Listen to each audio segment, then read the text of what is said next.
Hi and welcome to this tutorial. In this section of Introduction to T-SQL, Transact SQL, Task-Based Learning series, we are going to write our first query in SQL Server Management Studio. So let's have a practical introduction to that. Whenever you click on Edit mode, it opens a spreadsheet-like window in which you can insert, update, and delete records as well. But when you click on Select Top 1000 Rows, it actually opens a new query window where you can write queries, get the data in result set, but you cannot modify this data if you try to. But you can get the data, right? So uh, whenever let me again explain you, whenever you right click on any table and click on top 1000 rows, you get a default query with top 1000 keyword.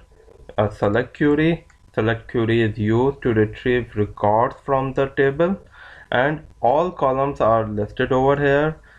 From keyword is used to specify from which table you want to get the data, and this is a complete reference to your table database name. This is schema name, and this is the name of your table. But as we have already have this table database selected from here, so we can remove these two things from here. Let's start modifying this query and see the impact of on results. Hit execute. No impact. Remove top 1000. Definitely we don't have 1000 records for now. No impact. But yes, if you write something like top 3, now there will be an impact.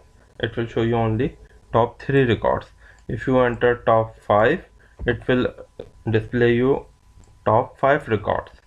Okay, so let's remove it. But what if you need all records? You don't need to write all names of columns. You can just simply replace all these columns name with a static. Select star from your table name. The output will be same. You will get all records from your table, all columns and all records.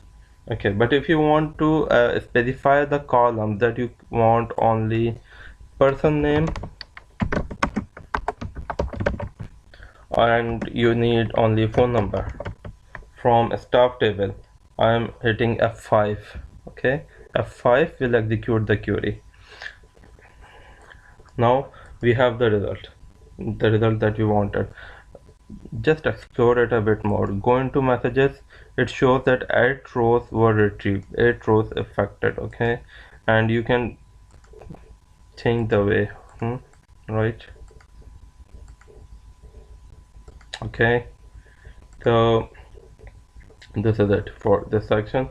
We will come back with more deep dives into this query next time. Thank you.